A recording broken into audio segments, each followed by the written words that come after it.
Bienvenue à la porte du centre prophétique pour les nations. L'objectif que le Seigneur nous a donné, c'est que tu puisses chercher ardemment la présence du Saint-Esprit là où tu es, que le feu de Dieu puisse se répandre abondamment sur ta vie et que la grâce de Dieu puisse se manifester.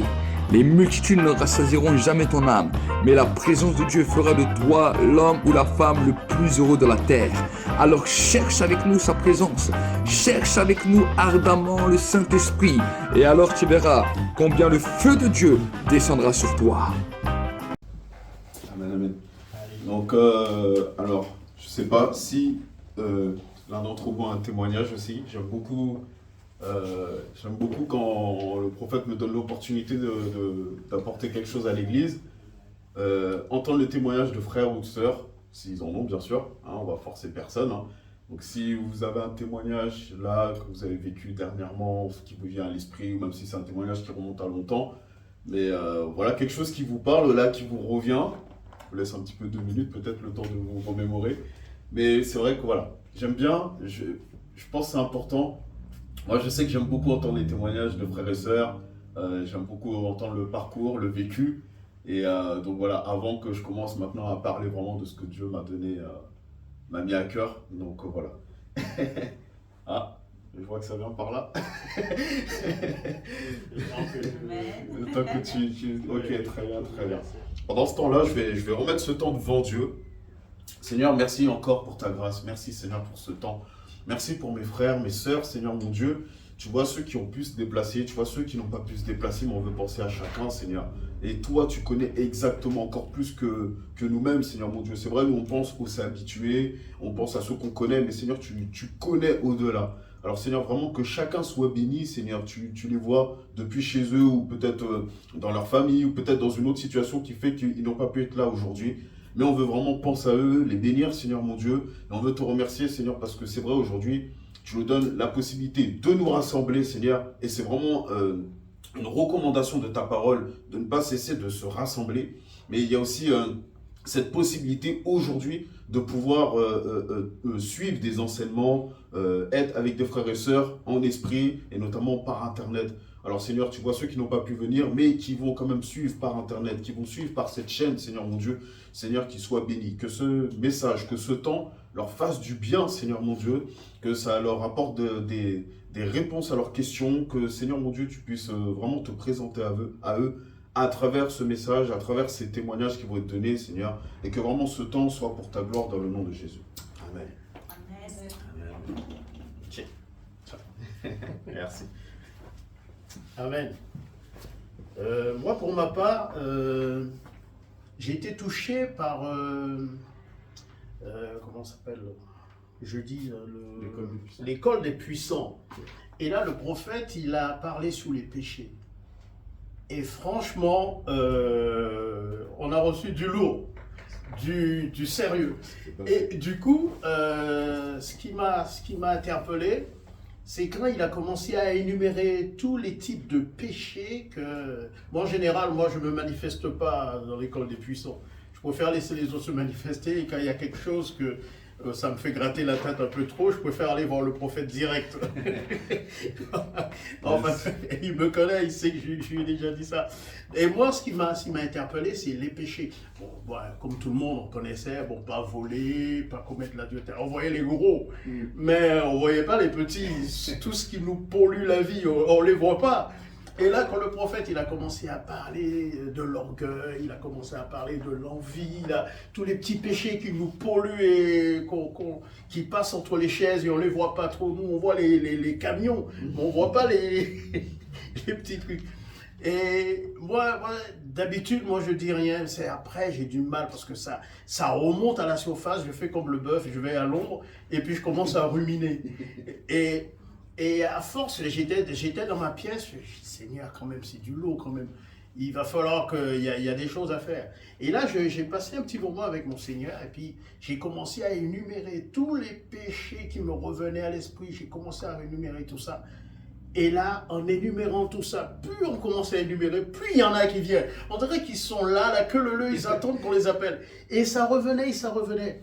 Et puis, une fois que j'avais bien prié, Seigneur, pardonne-moi de ça, ne me fais pas tomber en tentation pour ça, comme Jésus il le dit dans la parole, j'ai été me coucher.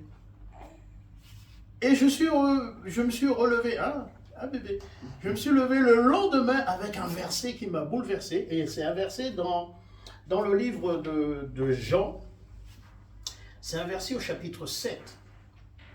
Parce que moi, j'ai pour habitude, tout ce que la parole dit, je la prends, elle est vraie, c'est la parole de Dieu, même si je ne suis pas d'accord, même si elle ne me plaît pas, mais c'est la parole de Dieu, donc je la prends telle qu'elle est. Amen. Et là, Jean chapitre 7, verset 17, et là, je me lève comme ça avec un verset qui me frappe comme ça. Il dit, si quelqu'un veut faire sa volonté, il connaîtra si ma doctrine est de Dieu ou si je parle de mon chef. Et là, c'est un verset qui m'a percuté. Je ne m'y attendais pas à ça. Je dis, waouh, si quelqu'un veut faire la volonté de Dieu.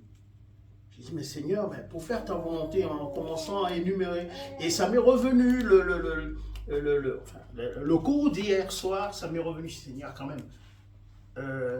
Énumérer tous nos péchés, c'est comme vouloir faire ta volonté, être vrai avec toi, parce que toi, tu es vrai avec nous. Parce que quand tu as été sur la croix, tu ne jouais pas, c'était pas une pièce que tu jouais, tu as souffert en vrai, ton sang a coulé en vrai, tu nous as pardonné en vrai, tu as tout fait en vrai et tout est accompli.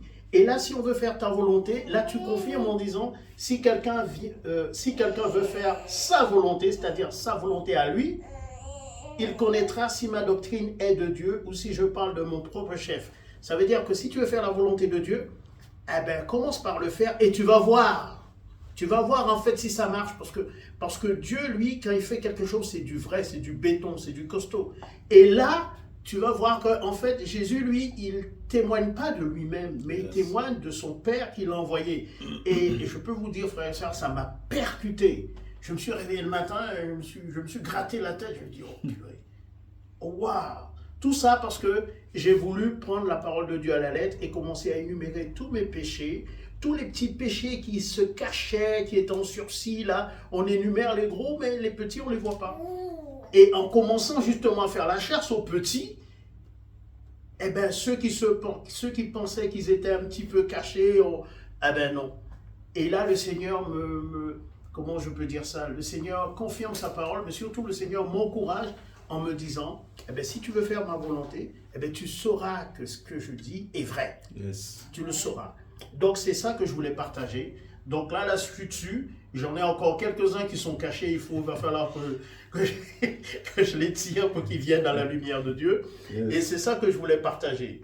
Tout ça pour dire aussi que l'école des puissants, on en apprend on en apprend du sérieux. Et franchement, j'en profite vite fait pendant que j'ai le micro 2 minutes.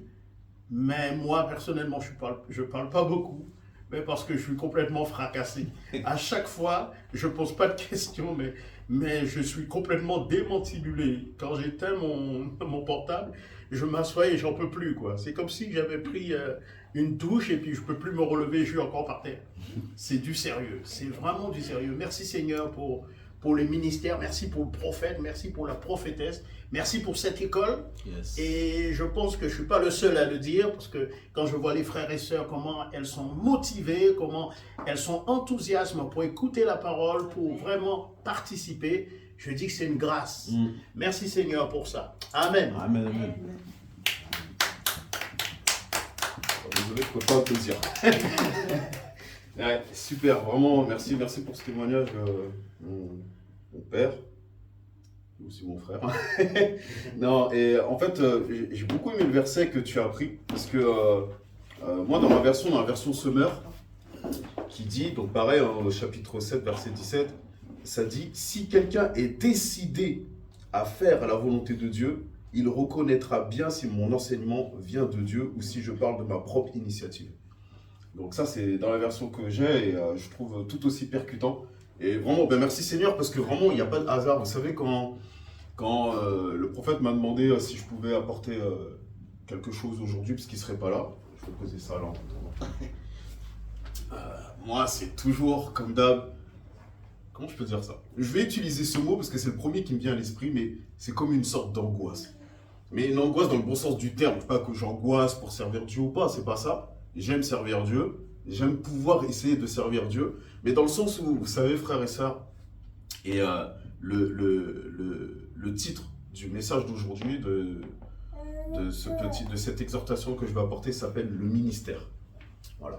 Alors, il y en a qui vont dire, ah, quoi, Chris, ça y est, le ministère? Non, on va casser le spoil tout de suite. Non, je ne suis pas ministère. Non, le prophète ne m'a pas appelé en privé et qui m'a introduit ou rien du tout. Non, non, non, c'est pas ça. C'est juste que, voilà, ça s'appelle le ministère. Pourquoi? Parce qu'il y a maintenant à peu près 2 semaines déjà que je suis rentré. Donc, du 5 avril au 13-14 avril, donc pendant 10 jours, je me suis retrouvé à accompagner le ministère.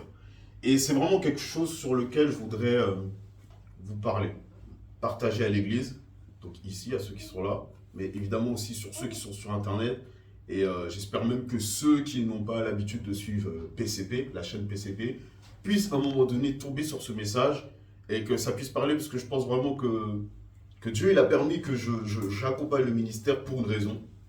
Et donc je veux utiliser ce temps justement pour parler de ça. Comment ça s'est passé? Alors vous savez, j'ai déjà donné témoignage plusieurs fois. Je suis né dans une famille chrétienne et compagnie, donc je ne veux pas revenir sur tout ça. Et est venu le temps où j'ai pu rencontrer le ministère. Il y a une certaine proximité qui s'est installée entre le prophète Walid, sa femme Christelle, et puis leurs enfants, et puis moi-même et ma femme, notre couple. Le Seigneur nous a permis à un moment donné même de pouvoir les héberger quand ils sont arrivés dans le sud. Quand à l'époque ils habitaient en Alsace, il fallait qu'ils viennent dans le sud. À cause de certaines circonstances, il a fallu un certain délai. Mais maintenant, de ce délai-là, le Seigneur a permis que ma femme et moi, on venait d'arriver aussi dans le sud. Nous sommes arrivés en avril 2022.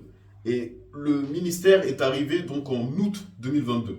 Mais pour le temps qu'ils puissent rentrer dans l'appartement, il fallait un certain délai. Et donc ça leur a demandé 3 semaines.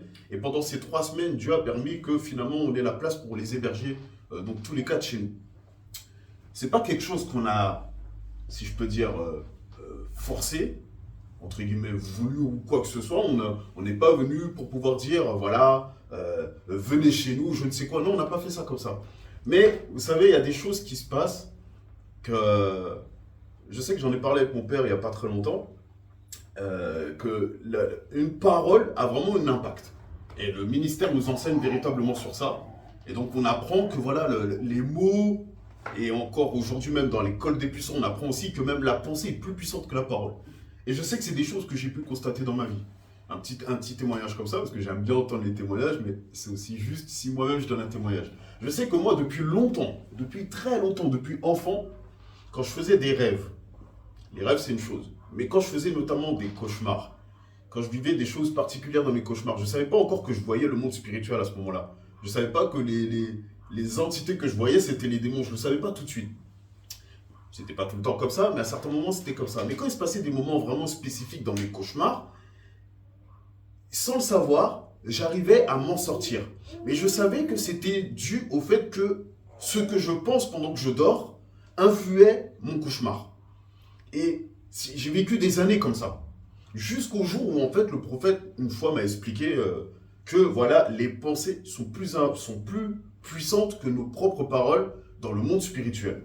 Et là, j'ai commencé à comprendre qu'en fait, voilà pourquoi dans mes rêves, même s'ils semblaient difficiles, chaotiques ou toutes ces choses-là, il ne m'arrivait pas de malheur à proprement parler.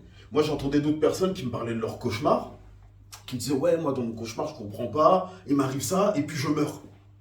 Dans mon cauchemar, il m'arrive ça, et puis voilà, je prends un vilain coup. » C'est bizarre, moi, ça ne m'arrive pas. Alors, pas que je cherchais à ce que ça m'arrivait, mais je ne comprenais pas comment des personnes avaient ça, comme moi, à côté, même quand un moment tragique venait pour se présenter, j'échappais à ce moment tragique. Et c'est pour ça que je veux donner ce témoignage-là, parce que ce que le prophète explique, notamment dans l'école des puissants, avec la dimension, par exemple, des pensées qui sont des véritables paroles, des paroles qui parlent plus fort que nos propres mots, et bien c'est véritablement vrai. Et ça, je l'ai constaté un nombre de fois incalculable, en fait, dans ma vie. Donc ça, c'était un petit témoignage. Mais maintenant, pour revenir, donc, comme je le disais, je n'ai pas spécialement demandé au prophète ou à sa famille, ouais, venez chez nous et compagnie. Et pourquoi je parle de tout ça? C'est très important, parce qu'en fait, ça va aller dans tout le reste par rapport à ce message du ministère. Il y a un truc que ma femme et moi, on a fait avant de venir habiter dans le sud. Quand ma femme, je l'ai connue, tout ça, je lui ai parlé des choses qui étaient vraiment importantes pour moi. Et à l'époque où j'ai connu ma femme, moi, j'avais pas de chez moi. J'étais hébergé chez mon grand frère, donc j'avais pas de problème. J'étais au même titre que lui, il me faisait pas d'histoire, rien du tout. Merci Seigneur. Mais c'était pas chez moi à proprement parler. C'était pas moi qui étais sous le bail, même si c'était mon adresse. Ok, on est d'accord? Mais qu'est-ce qui s'est passé? C'est que donc avec ma femme, quand je l'ai rencontrée entre-temps, et puis on s'est mariés, et avec ma femme, on est resté comme ça hébergé chez mon grand frère pendant 3 ans. Et donc pendant ces 3 ans, on a eu le temps de voir ce que c'est d'être hébergé, de pouvoir faire en sorte de s'entendre avec l'autre, et ainsi de suite, quand tu n'es pas sous ton propre toit. Et donc la cohabitation, la cohabitation n'est pas forcément toujours évidente. Merci Seigneur, dans mon cas avec mon grand frère, ça s'est passé très très bien. Et en plus, pour couronner le tout, par la suite, mes 2 petits frères qui habitaient aussi en Guadeloupe, et ma mère est décédée entre-temps, donc sont aussi venus habiter chez nous. Donc on se retrouvait à 5 sous le même toit. Bon, quand à un moment donné est arrivé, on a même hébergé à un moment donné quelqu'un de la famille, un cousin avec son fils et tout, donc on était nombreux sous le toit et tout, mais tout ça pour dire que j'ai connu ce que c'est de cohabiter avec quelqu'un d'autre. Au début, tout se passe bien, et après, au bout d'un moment, c'est bizarre, ça déraille. Même s'ils sont chrétiens, même si tout ça, ça déraille. Il y a des moments, ça déraille pas, merci Seigneur. Il faut avouer que c'est assez rare. Donc, quand avec ma femme est arrivé le moment où j'avais déjà expliqué que j'ai rencontré le prophète avec ma femme, et puis il m'a appelé, puis on a discuté, et là, il m'a expliqué que notre appel était d'arriver dans le sud, de déménager, d'arriver dans le sud. Je passe les détails, c'est ce qu'on a fait. Mais avant de pouvoir arriver pour avoir la maison ici dans le sud, avec ma femme, on s'est placé devant Dieu, qu'on habitait encore à Paris, à côté de Paris. Et on a dit, voilà, Seigneur, tu te rappelles le bien. On a dit, Seigneur, voilà, nous, on a vu ce que ça fait d'être hébergé. On a vu ce que ça fait de pouvoir même héberger d'autres personnes. Et on a vu ce que ça fait finalement de pouvoir être aussi en galère, de chercher, et ainsi de suite, et ainsi de suite. Et là, on a dit, Seigneur, permets que demain, quand on trouve notre logement, on puisse être capable de l'ouvrir pour d'autres qui sont dans le besoin. Ça a été notre prière. Parce qu'on voulait qu'en se rapprochant donc, à Toulon, l'endroit où on était arrivé pour pouvoir servir la première fois dans le premier ministère où on était, avant de rejoindre finalement PCP, on s'était dit que les gens, ils viennent aussi dans ce ministère jusqu'à Toulon, parce qu'il y a des séminaires et compagnie. Mais finalement, c'est toujours la même chose. C'est ce qu'on entendait, c'est que les gens avaient du mal à trouver un endroit. Dans le sud, ça coûte cher pour pouvoir faire une location, le temps d'un week-end, tous ces trucs-là. L'hôtel, c'est pas forcément donné, surtout quand c'est les périodes estivales. Donc ma femme et moi, on s'est dit, bon, maintenant nous on est dans le sud, Seigneur, permets-nous d'avoir une maison qui nous permet d'avoir au moins une chambre, une chambre d'amis dans laquelle on pourra mettre des gens qui viendront le temps d'un week-end. Les gens qui ont besoin de venir pour aller à l'église. Et ça, c'était notre prière. Mais jamais on a pensé, ouais, on va accueillir un ministère. On s'est dit des frères, des sœurs. Et c'est ça que je veux dire par là, c'est que vous savez, j'ai aimé quand le prophète, il a parlé il y a peut-être à peu près 1 mois de ça maintenant, je ne sais plus si c'était sur l'école des puissants ou si c'était un dimanche comme ça à l'église, mais le prophète a parlé du désintéressement. Qu'il était important d'être dans le désintéressement et de faire les choses sans chercher un intérêt personnel. Mais en faisant les choses vraiment en étant le plus naturel, le plus vrai en fait. Je le fais pour t'aider, je ne le fais pas parce que moi ça m'apporte un bénéfice, je ne le fais pas pour moi parce que ça y est, ça me permet de bien me faire voir. C'est vrai que chacun d'entre nous on est là, on ne va pas avouer, on ne dira pas que ouais, je l'ai hébergé, mais ça me permet moi de montrer que j'héberge les gens. Non, on ne parle pas comme ça. Mais mine de rien, dans notre comportement et notre manière d'agir, de penser, de raisonner, c'est ce qu'il en découle. Mais en fait, c'est important de pouvoir dire non, on va faire les choses vraiment juste pour honorer la parole de Dieu. Donc ça revient à ce que mon père il disait là tout à l'heure, que lorsqu'il y a ce passage dans la Bible qui nous dit vraiment on va le relire. Attendez, un petit instant. C'était Jean 7, verset 17. Parce que ce verset, vraiment, finalement, il tombe très très bien. Alors, on y est. Lorsque ce passage, donc, que Jésus dit, si quelqu'un est décidé à faire la volonté de Dieu, il reconnaîtra bien si mon enseignement vient de Dieu ou si je parle de ma propre initiative. Si quelqu'un est décidé à faire la volonté de Dieu. Et faire la volonté de Dieu, Jésus il nous explique à un moment donné ce que c'est. Alors là, je n'ai pas le verset, mais de mémoire, à un moment donné, Jésus il explique. Il se retrouve dans cette situation-là où il était en train d'apporter un message aux membres qui étaient ensemble, qui étaient devant lui. il a apporté un message. La Bible ne nous dit pas ce qu'il était en train d'apporter, mais on sait qu'il y avait un regroupement là. Et finalement, pendant qu'il apportait son message, on l'interrompt pour lui dire, oui, maître, voilà que ta mère et tes frères te cherchent. Et Jésus, il s'arrête, il dit, ma mère, mes frères, il s'arrête, c'est très important. Il regarde autour de lui, il dit, qui sont ma mère et mes frères? Ce sont ceux qui font la volonté de mon Père. Et ça, c'est très important. Faire la volonté du Père, Jésus, il l'explique là. Et dans plusieurs autres situations encore, on voit que Jésus montre que faire la volonté, c'est l'obéissance envers Dieu. C'est ça, en fait. Et en fait, premièrement, ça va être ça. Et on voit que ça fait partie des fruits de l'esprit. Donc, par exemple, l'hospitalité. Mais l'hospitalité fait d'un cœur vrai. Pas pour pouvoir se mettre en avant, pas pour demain pouvoir dire « Ouais, mais moi, je t'ai hébergé. » Tu vois? Ou en gros, montrer comme si cette facture-là à la personne. Non, tu n'étais pas censé montrer la facture, parce que tu étais censé le faire d'un bon cœur, le faire d'un cœur vrai. Donc, voilà, ça, c'est une petite parenthèse sur ça. Mais finalement, donc, qu'est-ce qui s'est passé? Comme je le disais, nous, dans notre cas, c'est une prière. Je pense que cette prière qu'on a fait d'un cœur sincère, ma femme et moi, devant Dieu, en disant, voilà, Seigneur, ce logement, d'emblée, on le met devant toi. Ce logement, permet-nous demain de pouvoir aussi accueillir d'autres, parce que nous, on a compris, on a connu ce que c'est. Donc, pour que demain, d'autres puissent éviter d'être dans cette galère-là. Alors, Dieu nous a fait grâce, on a pu le faire à plusieurs reprises. Comme je vous l'ai dit, pendant 3 semaines, on s'est retrouvés à accueillir le ministère. Mais il y a eu d'autres personnes aussi qu'on a accueillies en vacances pendant plus d'1 semaine. Il y a d'autres personnes qu'on a accueillies 1 mois, 2 mois. Il y en a qu'on a accueillis 9 mois. C'est pour vous dire, des personnes qui étaient dans le besoin. Des personnes qui n'avaient pas de logement. Bref, ils se retrouvaient dans une situation compliquée. Mais voilà. Alors, je ne dis pas que c'est tous les jours facile, finalement. Mais c'est vrai que finalement, une prière, quelque chose qui va être fait véritablement avec le cœur, qu'on va vraiment placer devant Dieu, Dieu va dire, ok, ça, je prends et je m'en rappellerai. Je m'en souviendrai. Et donc, maintenant, j'en arrive à cette histoire-là. Parce que, comme je le disais, quand finalement le prophète m'a demandé, est-ce que je peux l'accompagner? Il m'a demandé ça je crois, à peu près 1 semaine. 1 ou 2 semaines, hein, je crois, hein, à peu près avant la date, avant le 6 avril. Et finalement, on est parti le 5. Donc finalement, quand le prophète m'a demandé ça, j'ai dit, ok. Je m'en rappelle, j'avais le message comme ça. Je dis, madame, ma femme, je l'appelle madame. Hein.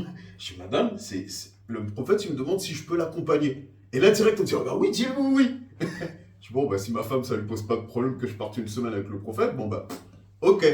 Je réponds au prophète et je lui dis, écoute prophète, ouais je veux bien, mais j'ai d'autres rendez-vous importants, il faut que je vois si je peux les décaler. Il m'a dit, ok, tu me tiens au courant. Par la grâce de Dieu, j'ai pu décaler ces rendez-vous importants juste avant le week-end où je devais partir avec le prophète. Mais avant d'en arriver là, je me rappelle quand même, parce que je vais être vrai avec vous, je me rappelle qu'une fois quand même, parce que depuis quelques temps, maintenant ça fait bien 2-3 ans qu'avec le ministère, on est là, on les accompagne. Honnêtement, oui, le prophète, à un moment donné, je l'ai vu, j'ai dit, écoute, prophète, quand tu pars en tournée comme ça et que tu es tout seul et que c'est pas forcément évident, tes fils, ils ont l'école, ta femme a le travail, des fois ils t'accompagnent, des fois ils peuvent pas t'accompagner. Si jamais tu as besoin, voilà, tu nous dis, on s'organise et comme ça on peut t'accompagner au moins pour pouvoir servir à la technique ou tous ces trucs-là, ça t'évite de t'occuper de la caméra. Voilà, je vous explique véritablement comment les choses sont passées. Mais c'est tout. Jamais après, sinon je suis venu pour dire, ouais, prophète, prends-moi, hein, moi je t'accompagne en tournée. Non, moi le but c'était, si jamais je l'accompagne, c'était pour l'aider à la technique, pour le soulager un poids. Voilà, je sais que mon père a déjà fait ça aussi, je sais que d'autres ont sûrement fait ça, mais voilà, c'était tout. Après, j'attendais pas plus que ça. Et donc finalement, quand cette date est arrivée, donc, salut frère. Donc finalement, voilà. Donc je dis, ok prophète, finalement je suis disponible. Vous savez, il y a quelque chose que Dieu permet quand vraiment on se dispose à vouloir le servir. Comme je le disais, moi je ne suis pas ministère, je ne suis rien du tout, je suis juste un frère parmi vous qui est là, qui apporte un message quand Dieu me le permet. Voilà, je ne suis pas pasteur, rien du tout.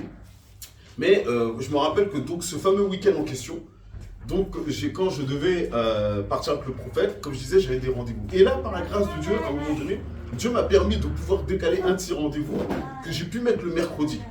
J'ai pu mettre le mercredi, faire mon rendez-vous. Pourquoi je dis ça? Parce que finalement, on devait partir le dimanche. Et le rendez-vous en question, donc c'était en rapport avec mon travail, avec mon équipe et tout, on aurait dû avoir notre réunion le samedi. Mais là maintenant, qu'est-ce qui se passe? Je sentais vraiment, non, il ne faut pas le faire le samedi, il faut le faire vraiment dans la semaine, donc le mercredi. Je contacte l'équipe, je leur dis, voilà, on va mettre le rendez-vous le mercredi, voilà, je pense que c'est mieux. Finalement, certains ont pu se libérer, d'autres n'ont pas pu se libérer, c'est pas grave. Mais on a fait notre rendez-vous et tout s'est bien passé, c'était vraiment génial. Et voilà que finalement, le prophète me contacte la veille pour me dire, oui, est-ce qu'on peut partir le samedi matin? Je dis, bon, ben ok, on va partir le samedi matin, il n'y a pas de souci. Donc maintenant, on va rentrer un peu plus dans le fait du ministère. C'est que dès le début, et c'est là où je veux venir vraiment avec vous, dès le début, le ministère, c'est quoi? C'est que depuis déjà dans la voiture, on a démarré à Toulon. Depuis déjà dans la voiture, le prophète, c'est incroyable. Les personnes, on est parti en blablacar. On avait 5 blablacar à prendre sur la route entre Toulon et finalement l'Alsace. Il y en avait 5. Donc on s'est arrêté là, on en prend un, on le dépose, on arrête, on en prend un autre, on le dépose, nanana, jusqu'à arriver en Alsace. Mais déjà dans la voiture, le prophète, il est là, bam, il bombarde, il est là, il évangélise direct et tout. Moi, je suis là, j'écoute, je fais, ah ouais, le prophète, il est trop motivé. Quand il parle d'évangélisation, c'est pas juste pour parler. C'est pas de la parlotte. Non, c'est vraiment, j'ai envie de dire, c'est dans son ADN. C'est un truc de fou. Et donc moi, j'étais là, et finalement, dans tout ça, je me retrouvais moi-même aussi à donner des témoignages, à parler aux gens et tout. Et le prophète me laissait aussi parler, apporter des trucs et tout, et donc c'était vraiment fluide. On a fait notre trajet, merci Seigneur, tout va bien. Et Dieu m'a fait la grâce de finalement pouvoir aller donc le dimanche matin avec le prophète à la porte ouverte. Donc la porte ouverte, c'est la plus grande église d'Alsace, plus de 2000, 3000 personnes, et en plus ils sont encore en train d'agrandir. Donc waouh, ça c'est vraiment génial. Vous savez, c'est vraiment beau de voir que il y a des frères, autant de frères et de sœurs réunis à un seul endroit. Alors, est-ce que tous sont convertis? Je ne sais pas. Hein, mais en tout cas, se dire qu'il y a autant de personnes qui viennent dans un endroit comme ça pour pouvoir entendre un message de la part de Dieu, pour pouvoir entendre la louange ou donner leur louange, tout ça, waouh, c'est vraiment beau. Et donc voilà, le message était très très bien et tout. Et donc, on fait le dimanche. On va à porte ouverte, le dimanche est fini. Le dimanche après-midi, voilà qu'on se retrouve déjà à aller en Suisse. Parce qu'il y avait une femme qui voulait entendre parler de Dieu, qui avait des problèmes. Et donc finalement, on a été en Suisse, accompagné de la mère du prophète aussi. Et donc finalement, là-bas, cette femme, elle a pu entendre l'évangile. Et finalement, elle a pu accepter le Seigneur. Le prophète a pu prier pour elle. Et il y a pu avoir des guérisons. Et donc ça, vraiment, merci Seigneur, gloire à Dieu. Donc amen. Finalement, donc, voilà, première journée, bien remplie, on rentre tard le soir, on est fatigué, parce que déjà, quand on est arrivé en Alsace le samedi, on est arrivé, il était minuit, un frère nous a accueillis, on s'est couché encore un peu tard, le lendemain, on se levait pour aller à l'église à 9h30, enfin bon, bref, donc voilà. On arrive le lundi déjà, on doit déjà se préparer pour aller à l'église, on va voir une première personne, ok, on va voir une première personne, le soir et à l'église. Et je vais en profiter pour saluer aussi les frères et sœurs que j'ai pu revoir là-bas, ou ceux que j'ai pu voir pour la première fois, comme ceux qui sont dans l'école des puissants, comme la sœur Sylvie, ça m'a fait plaisir de te voir, comme la sœur Nathalie, te revoir aussi, puis voir encore tous les autres qui étaient là. Je veux vraiment saluer tout le monde, et je pense que c'est vraiment important de saluer les frères et les sœurs. Mais maintenant, pourquoi? Alors, on arrive le mardi. Et ça aussi, ça m'a marqué. Vous savez, quand le prophète m'a dit, oui, prépare-toi, tu vas faire la tournée avec moi et compagnie, je dis, mais je ne sais pas comment me préparer, moi, j'ai jamais fait une tournée avec un ministère. Alors, à part me dire, bon, Seigneur, permet que je puisse être utile au prophète, c'est tout, quoi. Et en fait, quand on est arrivé là-bas, il y avait un truc que moi, j'avais vraiment envie de voir pendant qu'on allait en Alsace, c'était de pouvoir rencontrer les frères et sœurs. Parce que j'aime vraiment ça. J'aime rencontrer les frères et sœurs, j'aime les entendre, raconter leur histoire, et ainsi de suite, leurs témoignages. Et donc, finalement, donc, le mardi, le prophète, il me dit, voilà, on va aller voir telle sœur, ou telle personne, je ne me rappelle plus comment il avait dit ça. Et après, on ira voir encore un autre couple. Je dis, ok, il n'y a pas de souci. Et ça, vraiment, ça m'a marqué parce que, alors que c'était, je vais l'appeler couple A et couple B. On devait aller voir le couple A. Et là, le prophète, il me dit, bon, là, on part, mais en fait, là, je reçois qu'on doit d'abord aller voir le couple B avant d'aller voir le couple A. Ok, bah, prophète, il n'y a pas de souci. Hein. De toute façon, c'est lui qui conduit, donc bon. Et donc, finalement, on va voir le couple B. Et vous savez, frères et sœurs, quand on est arrivé pour voir le couple B, il dit, ah ben heureusement que tu passes maintenant, parce que en fait tu serais passé cet après-midi, tu ne nous aurais pas trouvé. On serait occupé, tu ne nous aurais pas trouvé chez nous. Là on se dit, waouh, c'est quelque chose. Donc on a été les voir eux en premier. On peut se dire, bon, c'est une coïncidence, tout ça. Et donc finalement, quand on a fini avec le couple B, donc maintenant on décide d'aller voir le couple A. Et quand on va voir le couple A maintenant, non, c'était une sœur, donc la sœur A, quand on va la voir maintenant, elle nous dit, ah bah, heureusement, parce que le prophète, tu dis, oui, ben, on voulait passer te voir ce matin, mais on a fait un détour avant et tout. Et là, cette sœur, maintenant, elle nous dit, ah bah, heureusement que vous n'êtes pas passé ce matin, parce que vous ne m'aurez pas trouvé. Donc, en fait, heureusement que ça s'est passé comme ça. Et c'est là que je me suis dit, wow, attends, c'est un truc de fou. On a quand même la grâce d'avoir un prophète, frères et sœurs. Ça, je veux vraiment le souligner. Et même pour ceux qui sont sur Internet. Parce que, vous savez, il y a quelque chose, là, je pars sur autre chose, mais pour rester là-dedans. J'ai vu, vous avez vu, cette semaine, il y a eu, le prophète, il a fait un hommage au pape, qui est décédé. Le pape, 88 ans, décédé, tout ça. Le prophète, il a fait un hommage. Et ce qui m'a vraiment fait de la peine, et qui m'a énervé, mais j'ai préféré pas réagir et tout sur les réseaux, c'est de voir comment, nous les chrétiens, on se retrouve à venir batailler. Nous les chrétiens, on se retrouve à venir critiquer. Et quand je regardais ce qui était dit là sur les réseaux par rapport au fait que le prophète avait fait cet hommage au pape, le pape, il est qui il est. Qu'il soit un idolâtre, qu'il soit pécheur, qu'il soit je ne sais quoi, ça c'est lui avec Dieu. Mais ce que j'ai vu, c'est que lui, le prophète, il a fait quoi? Il a fait un hommage en disant voilà, cet homme, c'était le pape, nanana, il est décédé. Le prophète a dit un truc de très important et même ça a été écrit aussi dans le post quand il l'a fait. Il disait maintenant ce que nous devons prier, c'est qu'il y ait un homme, un nouveau pape en gros, qui soit lui ouvert à la dimension de l'esprit pour que finalement les catholiques puissent rentrer dans cette dimension de l'esprit. C'est ça que le prophète a demandé. Et je trouve ça en soi très beau. Parce que nous les chrétiens, on a besoin du Saint-Esprit. Mais les catholiques aussi sont des chrétiens. Eux aussi, ils ont besoin de la dimension de l'esprit. Le monde entier a besoin de la dimension de l'esprit. Mais là, finalement, les gens sont venus, et des chrétiens en plus, c'est triste, mais les gens sont venus, certains sont des ministères, sont venus pour commencer à critiquer. Non, il y a vraiment un gros problème. Et je dis ça, je reviendrai après là-dessus, mais je vous raconte un peu toute cette semaine que j'ai vécue, parce que autant cette semaine que j'ai vécue était vraiment, waouh, c'était génial. Faire une tournée avec le prophète, j'aurais jamais pensé. Ok. Et même certains m'ont dit, mais t'as vraiment la chance, Je me dis, ouais, j'ai de la chance, mais vous savez, je ne l'ai pas demandé ça en soi, comme je le disais. Mais vous savez, donc comme je le disais, on a vraiment un prophète et c'est quelque chose que par la grâce de Dieu, je veux vraiment prendre en considération et je vous souhaite vraiment de prendre ça en considération. Là, on voit dans la parole de Dieu que les hommes de Dieu, les ministères, les prophètes, les apôtres et après les évangélistes et ainsi de suite, on voit qu'ils étaient honorés, on voit qu'ils étaient respectés. On voit que quand ils disaient quelque chose, le peuple ne discutait pas. Et si certains discutaient, il n'y en avait pas beaucoup. Le seul moment où on voit vraiment que ça a été bataillé, ça a été quand? Ils ont bataillé, c'est les pharisiens et les sadducéens qui ont bataillé Jésus. J'ai vu par exemple sur internet les gens critiquer et ainsi de suite et tout. Mais je me suis dit, mais aujourd'hui, mais en fait, il y a encore énormément de pharisiens et de sadducéens dans l'église, dans le peuple de Dieu. Est-ce que vous savez la différence entre les pharisiens et les sadducéens? Parce qu'il y en a qui aiment bien dire, oui, les gens disaient ça sur internet. Oui, voilà, Jésus, il reprenait les religieux, Jésus reprenait les pharisiens, les sadducéens et tout. Est-ce que vous savez pourquoi Jésus les reprenait? Le pharisien, c'était quelqu'un qui, en fait, était ouvert à la dimension de l'esprit. Il croyait à la résurrection des morts, aux esprits, il croyait à tout ça. Ça, c'était le pharisien. Et le sadducéen ne croyait pas, justement, aux résurrections.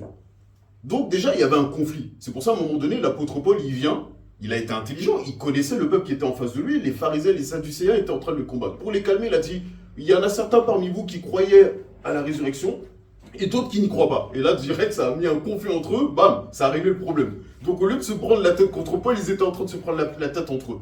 Mais ce que je veux dire par là, c'est que aujourd'hui, il y en a qui se permettent de dire des choses comme ça sur Internet. Mais à quel moment on voit, puisqu'on dit, oui, Jésus, il reprenait les religieux, il reprenait les pharisiens, les sadducéens.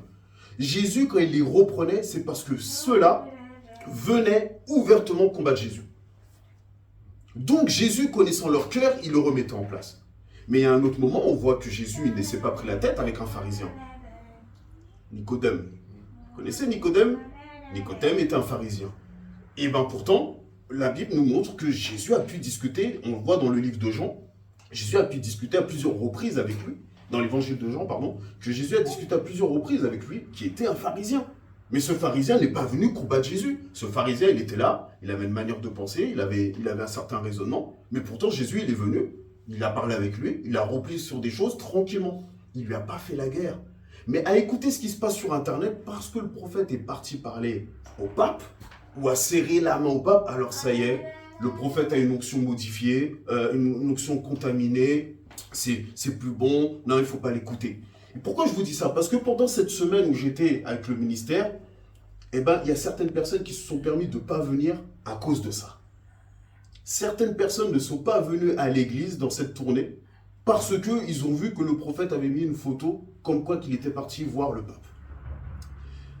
Je vais laisser le soin au prophète à un moment donné de pouvoir expliquer tout le processus et comment ça se fait qu'il a pu aller voir le pape. Mais il faut juste savoir un truc, c'est qu'on ne va pas voir le pape comme ça. C'est comme si demain on disait « ouais, je vais aller voir le président ». On ne rencontre pas le président de la République comme ça. Il faut des portes. Il faut un accès. Et là, pour qu'il y ait un accès, c'est que Dieu permet. Alors si le prophète a pu aller voir le pape, c'est qu'il y a eu un accès que Dieu a permis. Est-ce que vous savez au moins ne serait-ce que pourquoi le prophète a pu aller voir le pape? Et ça, c'est vraiment important. Je voudrais vraiment que les gens puissent se poser un petit peu à un moment donné. Peu importe la connaissance qu'on a chacun. Il y en a qui sont pasteurs, il y en a qui sont évangélistes, il y en a qui sont dans le ministère depuis 50 ans. Oui, pas de problème. On doit se faire tout petit et on doit être prêt à se poser et dire attends. Pourquoi lui, il a pu y aller? C'était quoi le but? On voit sur Internet la photo. Oui, la photo, elle montre qu'il a serré la main. Mais est-ce que vous savez si jamais le prophète, à un moment donné, il a pu apporter un message spécifique au pape? Ou à tout le cortège qui est autour du pape? Eh bien, le prophète, il en parlera à un moment donné. Je voulais juste donner cette petite parenthèse. Parce que malheureusement, c'est ça qui est triste. On est là, on est en train de se combattre entre nous. Vous savez, hier, j'ai eu beaucoup de peine. Alors que j'étais en train de commencer à préparer ce message, j'ai fini de le préparer aujourd'hui par la grâce de Dieu. Mais hier, j'étais en train de préparer ce message. Et je vais prendre avec vous, j'ai ma belle-sœur, elle est catholique. Ma belle-sœur qui habite de l'autre côté du globe, à un moment donné, elle me dit, ouais, vous savez, elle parle à ma femme et à moi, elle dit, oui, j'aime bien ce qu'il fait le prophète Walid et tout, je continue de suivre ce qu'il fait. Elle est catholique, elle vient et elle regarde ce que le prophète y fait. Alors que pourtant, elle est là, elle prie les sangs, elle a sa statue chez elle, elle a son hôtel. Je dis pas ça pour la critiquer, mais c'est juste pour dire, mais elle a au moins l'humilité d'aller écouter ce que le prophète y dit. Et nous, maintenant, on vient, on critique comme ça. Mais ce qui m'a fait de la peine, c'est quand cette belle-sœur m'a dit, c'est dommage parce que je ne comprends pas ce qu'ils font. Et là, on se dit, mais mince, attends, elle ne nous critique pas alors qu'elle est catholique. Entre guillemets, elle est idolâtre. Entre guillemets, elle est religieuse, comme on aime bien dire, nous, les chrétiens. Mais au moins, elle a l'humilité de pouvoir essayer de comprendre. Et nous, on est là, on tabasse. Frères et sœurs, c'est chaud. Il faut vraiment qu'on fasse attention. Vous savez, à force de penser que nous, on a toute la vérité parce qu'on est chrétien, évangélique, pentecôtiste et ainsi de suite, attention à l'orgueil. Je vous parle vraiment en toute humilité. Peut-être que vous avez l'impression que je vous remonte les bretelles. Ce n'est pas de vous remonter les bretelles. Moi-même, quand je me suis mis devant Dieu pour préparer ce message, je me mettais devant Dieu. J'ai demandé à Dieu pardon plusieurs fois. Et je me disais, mais mince, c'est quand même grave. Moi, je suis né dans l'église évangélique. Donc, je connais un peu le fonctionnement, le raisonnement et tous ces trucs-là de l'église évangélique. Et moi-même, avant, quand j'étais plus jeune, j'étais en mode, ouais, nous, les évangéliques, on est les meilleurs. Il y a cette mentalité-là, erronée chez les évangéliques, qui est grave. On n'est pas les meilleurs. On a du bon, on a même du très bon, mais on a aussi du très mauvais. Et en fait, c'est comme ça partout. Pourquoi? Parce qu'on est composé d'hommes et de femmes. Ça veut dire qu'on a tous nos défauts. Peu importe la religion, je vais l'appeler comme ça, c'est les formes de croyance. Peu importe la religion dans laquelle on est, on a nos travers et on a nos qualités. D'accord? Mais maintenant, ce n'est pas à nous à venir et commencer à tabasser, parce que comme je le disais bien, Jésus, oui, quand il devait être ferme avec les religieux, il était ferme, mais à certains moments, il s'est retrouvé devant des religieux et il était doux. Comme je le disais, Nicodème, c'est un exemple parfait. Et nous, on doit pouvoir être comme ça. On doit pouvoir se dire, mais mince, ok, d'accord. Là, lui, c'est vrai, il n'est pas de même confession que moi, mais en fait, ce qu'il a besoin, c'est de l'amour de Jésus autant que moi. C'est du Saint-Esprit autant que moi. Au lieu de commencer à dire, ouais, non, j'ai vu des trucs sur Internet où vraiment, on juge. La parole de Dieu, elle nous dit quoi? Elle nous dit, dans Proverbe, elle nous dit de ne pas sceller la vie de quelqu'un. De ne pas venir juger de la vie de quelqu'un. Parce que la manière même dont on va juger, ça c'est dans le Nouveau Testament, c'est dit, la mesure avec laquelle on va juger, c'est avec cette mesure nous-mêmes on sera jugés. Donc si nous, on se permet de venir commencer à juger le pape, peu importe pour qui il était, comment il vivait, ce qu'il faisait en cachette ou de manière ouverte, ça c'est lui avec Dieu, c'est Dieu qui connaît demain. Vous ne savez pas si au moment de fermer les yeux, il a le temps de se repentir. Mais nous, on est là, on est en train de critiquer, on est en train de manquer de respect. Bref, frères et sœurs, il faut vraiment qu'on fasse attention. Vous savez, le ministère, c'est pas rien. Il y a beaucoup de frères et sœurs que j'ai entendu dire oui, je veux être au ministère, je veux être au ministère, parce que finalement, ils ont pu à un moment donné apporter une petite parole à celui-là. Ils ont pu prier pour celle-ci. Ils ont pu rendre visite à un tel. Oui, voilà. Ou alors à un moment donné, ils se sont retrouvés derrière la chair. Dieu leur a permis d'apporter un message. Ça y est, on se prend au ministère. Non. Vous savez, quand on a fait tout, on allait voir les gens, les frères, les sœurs. Après, le soir encore, il y avait les réunions qui se finissaient. L'une des réunions qui s'est finie à 1h du matin. On a coupé la caméra exprès pour pas que ça fasse trop tard pour vous sur Internet. Mais on a coupé la caméra et là, derrière encore, le prophète, il était là. Il parlait avec les gens. Des gens venaient me parler. Je parlais avec eux et ainsi de suite. Jusqu'à 1h du matin. Le lendemain, rebelote. Et ça a été comme ça toute la semaine. J'avance un peu. Je ne veux pas que le message dure trop longtemps non plus. Mais ce que je veux dire par là, c'est que la vie de ministère, c'est pas juste ce qu'on voit le dimanche.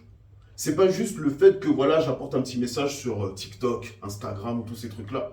Et que ça y est, c'est bon, j'ai fait ma bonne action aujourd'hui. C'est pas que ça. La vie de ministère, attends, je vais vous dire un truc pour moi. Quand je vois en fait le ministère, pourtant il fait beaucoup de choses ici, le prophète Wali. Quand je vois le ministère servir le dimanche et à la rigueur le mardi soir, tout ça, c'est ce qu'on voit à la télé ou tout ça. C'est ce qu'on voit quand on vient dans l'assemblée. Pour moi, ça honnêtement, par rapport à la semaine qu'on a passée, c'est 20% du ministère. Et le prophète, je lui ai dit, waouh, prophète, je pensais pas que c'était autant. Je savais que le prophète faisait beaucoup de choses à côté. Je savais que le prophète, une fois qu'il a éteint la caméra, même quand il fait la prière de la montagne le matin, quand il y a l'école des puissants le jeudi soir, une fois qu'il éteint la caméra, on se dit, ouais, c'est bon, il a fini. Non, le prophète n'a pas fini. Il n'a pas fini. Et en fait, là, j'ai pu voir pendant une semaine comment ça se passe. Quand tu as fini chez un frère, tu passes chez un autre. On allait voir 3 personnes, 3 couples, 3 familles. On allait à 3 endroits différents par jour. Tu vas là, tu pries pour un tel. Après, là, tu dois aller délier pour là, parce que la personne, il y a des liens spirituels. Et après, entre-temps, il y a les kilomètres qu'il faut faire. Tu vois? Et c'est ça, frères et sœurs, vous savez, et c'est là où je me dis, waouh, le ministère, c'est ça. Le ministère, c'est un travail que tu vas faire à temps plein pour Dieu. Et pourtant, vous le savez très bien, frères et sœurs, on va être francs. On n'est pas nombreux actuellement ici dans le ministère dans la salle. On n'est pas nombreux. À un moment donné, on était plus nombreux. Mais là, en ce moment, on n'est pas nombreux. Et vous voyez le ministère qui continue de pouvoir venir dimanche après dimanche. De venir mardi après mardi. De continuer à servir Dieu, à faire les messages, les prières, tous ces trucs-là, appeler les gens, être disponible comme il peut. Le ministère, c'est pas juste, oui, j'apporte un message à un moment donné, et puis j'ai donné un petit message là sur Internet, et ça y est, tout va bien. Ça, frères et sœurs, tout le monde, on peut tous le faire. On peut tous le faire. C'est pas parce que vous êtes là en train de passer du temps avec quelqu'un et prier pour un tel, ou l'encourager ou le rendre visite, que vous êtes ministère. C'est très important. Je sais que Dieu m'a donné ce message-là parce que j'ai pu vivre ça. Et je le fais aussi de mon côté, mais c'est très important parce qu'il y en a beaucoup qui pensent que faire ça, ça y est, je suis pasteur, ça y est, je suis évangéliste. Non. La Bible, elle nous dit quelque chose. La Bible, elle nous dit que pour que quelqu'un soit au ministère, on voit que d'abord, à un moment donné, on le voit dans les actes, on voit les apôtres, ils disent, bon, nous, on est occupés au service. Et on ne peut pas laisser le service comme ça. Donc maintenant, pour que le service puisse continuer à se faire dans de bonnes conditions, on voit que les apôtres, ils disent, ils ont été chercher, certains frères et sœurs, ils ont dit, vous allez aller chercher 7 autres frères et sœurs qui ont un bon témoignage. Donc en fait, les apôtres, ils ont laissé l'église chercher des frères et sœurs dans l'église qui avaient un bon témoignage, et quand cela avait un bon témoignage, il y a eu un vote. Et à partir de ce vote-là maintenant, donc l'église était d'accord, l'église trouvait, tiens mon frère, toi, je trouve que tu as un bon témoignage, tu te comportes bien avec toi, dans ton foyer. Tiens ma soeur, toi tu es serviable. Tiens, toi tu es hospitalière. Voilà, tiens, on te sélectionne et on va t'amener devant les apôtres. C'est comme ça que ça se passait dans la Bible. Et une fois que ces personnes étaient sélectionnées, là maintenant, alors les apôtres venaient et ils priaient pour ces personnes, et là ils étaient intronisés dans une fonction. Diacre, évangéliste, et ainsi de suite, et ainsi de suite, et ainsi de suite. Les 5 ministères. Plus les ministères autour qui sont des ministères d'aide. La plupart du temps, on pense qu'on va être pasteur direct. Non, des fois, tu n'es pas forcément pasteur. Des fois, tu es juste un diacre. Mais être un diacre, c'est aussi bien qu'être un pasteur. Parce que c'est Dieu qui veut ça. Mais nous, on veut les gros titres. Nous, on veut être là, ça y est. Et donc, d'où le fait que je disais tout à l'heure, il est très important de se rappeler du désintéressement. On ne fait pas quelque chose pour être avec un titre, on fait quelque chose déjà pour le royaume de Dieu, premièrement. On fait quelque chose pour Dieu. C'est ça qui compte. Vous verrez dans la Bible, Dans l'Ancien Testament, aucun de ceux qui ont été appelés, que ce soit le roi David, que ce soit Saül, vous connaissez Saül, le roi Saül ici, d'accord? Qui est-ce qui voudrait être comme le roi Saül?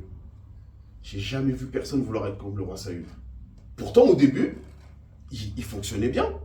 Au début, c'est pas lui qui a dit « je veux être roi ». Il a été choisi. Il a été choisi par le peuple, toutes ces choses-là. Après, il a dévié. On connaît l'histoire. Mais aucun dans la Bible a dit « moi, je veux être devant la scène » et que Dieu l'a choisi. Non, ça a toujours été des personnes qui ne voulaient pas, qui ne se sentaient pas capables.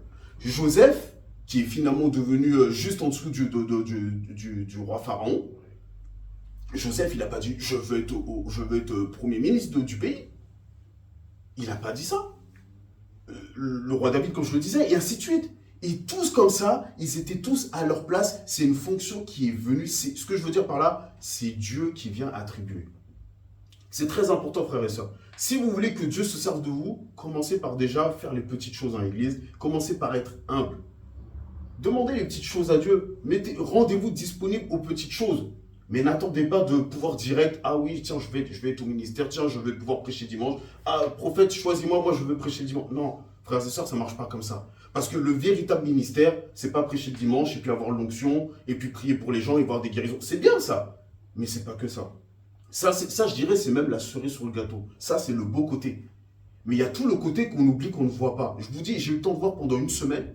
Et pendant une semaine, eh ben, oui, on vous invite, ça fait du bien. Le ministère, il est reconnu. Ça fait du bien, certes, mais il y a la fatigue, il y a le temps, il y a la consécration qu'il faut donner à Dieu. Il y a aussi le fait qu'il y a des personnes qui vous critiquent. Vous recevez des messages, parce que autant il y en a qui vous apprécient, autant il y en a d'autres qui ne vous apprécient pas. Ça, on l'oublie, cet aspect. Et ça, c'est souvent difficile. Comme je le disais là encore tout à l'heure sur Internet, ça, il suffit que tu mettes un message, on te combat. Et en plus, en France, c'est difficile parce qu'en France, les gens n'ont pas ce respect, comme par exemple aux États-Unis, ou peut-être en Afrique, ou ainsi de suite, du ministère. Ça veut dire qu'aujourd'hui, pour un oui ou pour un non, en France, on ose te taper dessus. Dans la Bible, on voit que le roi David, jamais il a manqué de respect au roi Saül. Même si le roi Saül, il faisait des trucs qui n'étaient pas corrects devant Dieu. Jamais. Dans le Nouveau Testament, on ne voit aucune personne venir critiquer tel ou tel apôtre ou tel prophète. Même si, pourtant, à un moment donné, on voit bien que l'apôtre Paul, il a eu un conflit avec Barnabas. Mais pourtant, est-ce qu'il y en a qui sont venus, ouais, t'as mal fait, non? Non. Non. Et en fait, nous, aujourd'hui, c'est ça. Donc, je voulais vraiment apporter un petit peu cette pensée-là. Vous savez, frères et sœurs, c'est vraiment très important. On est sur les temps de la fin, on le sait. Mais il y en a qui pensent que Dieu revient dans 10 ans. Il y en a qui pensent que Dieu revient demain. Il y en a qui pensent que... On n'en sait rien. Jésus, il l'a dit, on ne le sait pas. Même lui-même, il ne sait pas. Il n'y a que le Père qui sait. Ce n'est pas à nous de nous concentrer sur Jésus revient dans 10 ans, dans 3 mois. Non. Par contre, c'est à nous de pouvoir dire, voilà, je vais faire ce que j'ai à faire. Je suis à ma place tranquillement. J'aide dans les besoins qu'il y a. On voit que Samuel, le prophète Samuel, il a dit, fais ce que ta main trouve à faire. Donc si tu vois que tu peux rendre visite à un frère ou à une soeur, fais-le. C'est une bonne chose. Si tu vois que tu as le temps pour téléphoner, téléphone. C'est une bonne chose. Si tu vois que tu as le temps pour aider le prophète, le ministère, enfin peu importe l'église dans laquelle vous êtes, faites-le. C'est une bonne chose. Mais ne le faites pas à but que demain, en fait, le ministère vous repère en espérant qu'ils vous mettent là un titre. Non, parce que là, vous le faites avec un intérêt. Ça, Dieu le voit. Peut-être que le ministère ne le verra pas, mais Dieu le voit. C'est à nous d'être vrais, ça commence par là. Demain, ce serait dommage que quand Dieu vient nous chercher, il nous dit, oui, tu as voulu être au ministère, en fait, tu ne m'as pas servi parce que tu voulais me servir de bon cœur, tu m'as servi juste pour un titre et pour être reconnu devant les hommes. Et il faut faire attention à ça. Parce que finalement, cette arrogance, cet orgueil, cette soif spirituelle qui est là, elle peut nous poser beaucoup de problèmes. Donc voilà, frères et sœurs, vous savez, voilà, comme je le disais, j'ai accompagné le ministère. Ça a été une grâce de Dieu. J'ai rien demandé au ministère, à part je lui ai proposé, s'il a besoin d'aide, à un moment donné, voilà. Mais ça, je lui ai proposé ça il y a longtemps, je ne l'ai pas proposé 150 fois. Et un jour, ça m'est tombé dessus. Et voilà que quand je l'ai accompagné, voilà, j'ai pu voir comment ça se passe, j'ai pu rencontrer, c'était merveilleux, d'autres frères, d'autres sœurs. Et vous savez, il y a des trucs qui font vraiment de la peine, parce qu'autant il y a des belles choses comme ça, vous entendez des beaux témoignages, vous allez chez des frères, chez des sœurs, on vous accueille, et ainsi de suite, on vous ouvre la porte. Ça fait du bien, c'est agréable, frères et sœurs, honnêtement, je ne veux pas mentir. Moi, j'ai aimé, en plus, J'ai ce côté social, j'aime voir les gens, j'aime parler avec eux, j'aime prendre du temps avec eux. Donc, entre guillemets, j'étais servi. Mais quand d'un autre côté, ces mêmes frères et sœurs que vous voyez, là, vous les entendez vous dire, ouais, vous savez, là, dans l'église où je vais, il y a ça. Là, il y a ça. Ah, mais je vis des combats. À un moment donné, le prophète était fatigué, pour vous donner un témoignage comme ça. Le prophète était fatigué, c'était mercredi. Il était fatigué, il me dit, écoute Chris, je vais me reposer, le frère il doit venir et tout, je te laisse discuter avec lui, je te laisse t'occuper de lui. Il me laisse comme ça. Voilà, c'était la formation en direct, frères et sœurs. Alors bon, ok, bah prophète va te reposer, repose-toi bien, je vais voir ce que je peux faire. La personne en question, elle arrive. Elle est là et tout, tout. Mais la personne, à peine elle arrive, déjà elle va pas bien. D'emblée, la personne elle va pas bien, elle tient pas debout, elle est étourdie. Et on comprend que c'est pas normal. Alors finalement, donc j'étais avec la mère du prophète. J'étais avec la mère du prophète et tout. Et là, elle me dit, bah vas-y Chris, hein, en gros, prie pour lui, c'est à toi de faire comme le prophète il a dit. Ok. Et là, je commence à prendre position, je prie pour ce frère en question. Et là, pendant que je prie pour lui, je reçois. Dieu me montre qu'il y a des liens en fait. Il y a quelque chose qui tient, ce frère-là tient quelque chose, et en fait, il faut qu'il lâche ça. Donc une fois que j'ai fini de prier, je lui dis, écoute, voilà, moi j'ai reçu ça, ça, ça. Mais moi, je ne suis pas prophète, donc je te dis ce que j'ai reçu. Plus tard, quand tu verras le prophète, lui, le prophète, il sera plus précis. Ok, il n'y a pas de souci, et compagnie et tout. Et merci Seigneur, il s'est avéré que ce que j'avais vu, après qu'on a pris le temps vraiment en privé avec le prophète et ce frère, le prophète a reconfirmé. Donc merci Seigneur. Mais à un moment donné, ce qui m'a marqué, pourquoi je vous dis ça, c'est que ce frère en question, quand je lui dis, mais tu vis ça depuis combien de temps? Tu vois, je vis ça, là, ça fait que quelques mois. En quelques semaines, il avait des visions et des visions. Il vivait des attaques terribles, frères et sœurs. Il vivait des trucs terribles. Il voyait des têtes de serpents. Il voyait des trucs graves. Je dis, waouh, mais tu as besoin de délivrance. Tu vois. Et donc, finalement, quand avec ce frère-là, on parle de ça, j'ai perdu ce que je veux dire. Oui, donc quand finalement, avec ce frère, on parle de ça et tout, donc ok, mais je lui dis, mais frère, mais tu vas dans une église? Il dit, oui, je vais dans une église. Je dis, mais les pasteurs, tu les as contactés? Je dis, oui, j'ai essayé de les contacter. Bah alors, parce que lui, les attaques lui arrivent la nuit. Je dis, mais alors, et tout, il n'y a personne qui décroche. Déjà, ça m'a fait de la peine. Après, on peut dire, oui, d'accord, bah, les gens, ils se reposent, le pasteur, il se repose la nuit. Oui, d'accord. Mais comme ça, autant de fois, tu n'arrives jamais à les avoir? Ou quand tu arrives à les avoir, ah ben, ils n'ont rien pu faire pour moi. Là, je me suis dit, mince. Voilà l'état de l'église aujourd'hui. Et ça, je vous donne ce témoignage-là. Il y en a eu plusieurs comme ça pendant la semaine. Quand je vous disais, autant il y avait des belles choses, des personnes qui vivaient des trucs, je me suis senti comme un bébé. Je me suis dit, waouh, ils ont une foi ceux-là, mais moi je suis rien du tout à côté. J'entendais des témoignages, c'était merveilleux, frères et sœurs. Merveilleux. Mais autant j'entendais des trucs graves comme ça. L'église va mal. L'église va mal parce que l'église aujourd'hui, il y a cette dimension où on ne veut pas laisser l'esprit travailler. Il y a un très grand manque d'amour dans l'église. On pense qu'à soi-même. Le résultat, comme je le disais tout à l'heure, là, le prophète, il a mis un poste, on lui tape dessus. On lui tape dessus, mais on tape sur le pape. On oublie que d'autres catholiques peuvent voir ça. Et au lieu de montrer l'amour, Jésus, il a dit, c'est à l'amour que les gens verront que vous venez de moi. Mais nous, au lieu de montrer l'amour, on montre la haine, on montre les critiques, on montre les jugements, on montre toutes ces... Les catholiques vont rester dans leur coin. Comment on va les gagner? On prétend qu'on est meilleur qu'eux. Comment on va les gagner? Et donc, bon, c'est vraiment ce que je voulais dire, c'est que voilà, frères et sœurs, je voudrais qu'on termine vraiment sur ça. Ou vraiment, qu'on puisse vraiment demander pardon à Dieu. Vraiment pardon à Dieu. Parce que moi, j'ai pu le voir, c'est un constat. Là, je vous ai partagé tout ça. Il y a encore plein de choses qui pourraient être dites, mais je pense que vous avez compris. On est dans une situation où aujourd'hui on dit oui, le Seigneur revient, le Seigneur revient. Oui, Seigneur, montre-nous ta gloire, tout ça. Dieu, il fait grâce. Parce qu'il y a certaines personnes, Dieu, dans sa parole, Dieu répond à la soif de certains. Mes frères et sœurs, l'Église est dans un état quand même lamentable. Je me permets de dire ça. On veut voir la gloire de Dieu. On veut voir les gens guéris, les gens sauvés, les gens délivrés. On veut voir des gens avoir un appartement. On veut voir des gens avoir un travail. On veut voir tout ça. Mais en même temps, on se critique, on a des cœurs durs. Tout à l'heure, j'ai aimé quand tu as parlé du fait que voilà, Dieu nous a, que le prophète nous a parlé des différents péchés qui se cachent comme ça, que nous on pense aux gros péchés, donc les fameux 10 commandements. Tu ne tueras pas, tu ne convoiteras point, et ainsi de suite, ainsi de suite. On pense à ça. Mais tous ces petits péchés qui sont là, qui finalement s'immiscent dans notre vie. Mais nous-mêmes, si on n'est pas là en train de travailler sur nous-mêmes, à vraiment demander pardon, comme mon père il a dit, comme le prophète nous a expliqué dans l'école des puissants, comment on va faire? Et en même temps, on veut le retour du Seigneur. Le Seigneur, il est censé venir chercher une église sans tache, sans ride. Et là, dans l'état où on est, frères et sœurs, excusez-moi de le dire comme ça, je ne suis pas prophète, je n'ai pas la vision comme un prophète, mais du peu que j'ai pu voir et entendre en une semaine, je me suis dit, waouh, j'avais mal au cœur. Je me suis dit, non, c'est grave.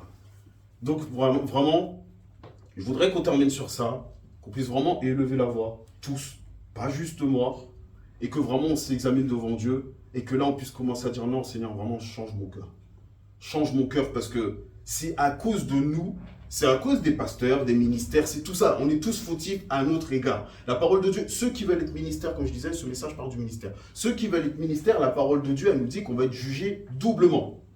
Le ministère est jugé doublement pour sa vie personnelle dans sa famille et pour sa vie de ministère, de meneur d'église. Donc tous ceux qui veulent être ministères, dites-vous que non seulement il vous faut une vie impeccable, mais en plus il faut qu'au niveau ministériel, vous soyez au top aussi. Parce que c'est deux sentences qui peuvent venir. C'est pas rien, on rigole pas avec la dimension de ministère. Alors avant de vouloir être ministère, frères et sœurs, prenez le temps d'être formé, restez à votre place, allez, posez les questions, voyez les ministères, observez comment ils fonctionnent, mais n'êtes pas là à vouloir à tout prix être ministère, parce que c'est une charge vraiment terrible, difficile.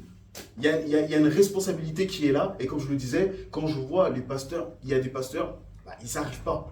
Parce que finalement, aujourd'hui, en France, on a du mal avec la dimension de l'esprit. On a du mal avec la dimension de la délivrance, du Saint-Esprit, de l'onction. On va parler un petit peu du Saint-Esprit, mais ça s'arrête là. Donc finalement, certaines églises que j'ai été, ça critique. Des ministères connus critiquent, jugent.